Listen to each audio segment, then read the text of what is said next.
The events I'm about to share happened during the winter of 2009 on a stretch of rural highway outside Clatskanie, Oregon. I've spent 15 years trying to explain what I saw that night. I still can't. It was December 21st, winter solstice, the longest night of the year. I was driving home from Portland after visiting my brother. The forecast had called for light snow, but by 9 p.m., it was coming down in thick, silent sheets. The highway had emptied out as the storm intensified, leaving me alone on a two-lane road bordered by dense pine forest. My headlights barely penetrated the darkness, catching only swirling snowflakes and the occasional reflective marker at the road's edge. The radio had faded to static 30 minutes back, so I was left with just the rhythmic sweep of my wipers and the crunch of snow under tires. That's when my headlights caught something ahead. A car pulled over on the shoulder, hazard lights blinking weakly through the snowfall.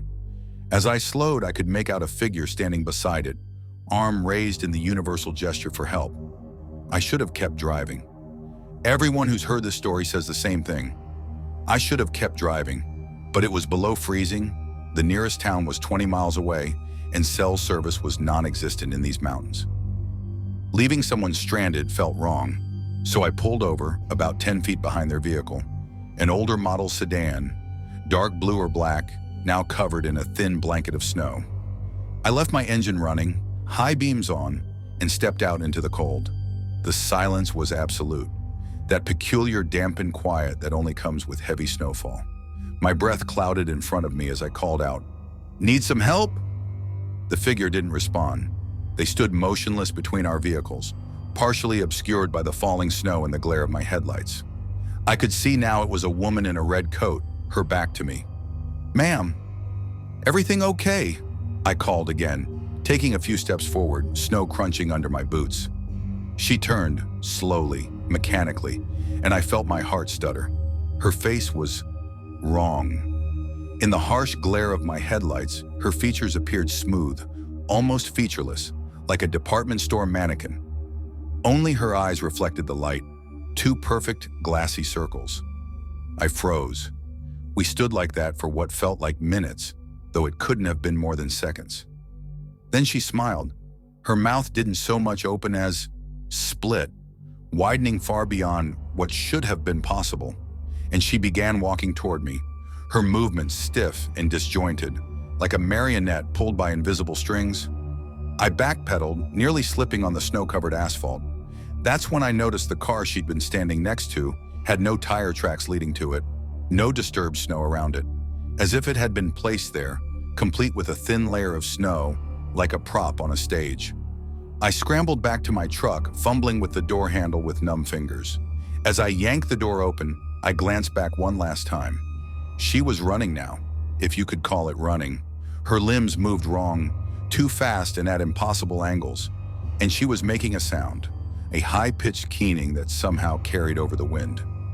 I threw myself into the driver's seat, slammed the door, and locked it in one panicked motion. Through my side mirror, I could see her approaching rapidly, that red coat vivid against the snowy backdrop, her face still fixed in that terrible too-wide smile. My tires spun on the slick road as I floored the accelerator. For one horrifying moment, I thought I was stuck. Then the tires caught, and I lurched forward. In my rearview mirror, I saw her standing in the middle of the road, watching me leave. 3 miles down the highway, I came across a state trooper pulled over at a rest area and screeched to a stop beside him. Between gasping breaths, I explained what had happened. He radioed it in, then followed me back to the spot. There was nothing there. No car, no footprints, no woman in a red coat. "Storm's playing tricks on your eyes," the trooper suggested, though he didn't sound convinced. "Happens out here. Road hypnosis, they call it." But as we were about to leave, his flashlight caught something in the snow by the roadside. A single red button, the kind you might find on a woman's coat. When I reached down to pick it up, it was ice cold and seemed to vibrate slightly against my palm. The trooper insisted on escorting me to the next town. Neither of us spoke during the drive, but I noticed he kept checking his mirrors. Later that night, safely checked into a motel, I emptied my pockets and couldn't find the button. I searched everywhere, my coat, the floor, my truck the next morning. It was gone. The incident report the trooper filed mentioned only a stranded motorist call that proved to be a false alarm. When I called the station a week later to follow up, they had no record of any trooper being in that area on that night. I've driven that stretch of highway many times since then, always during daylight.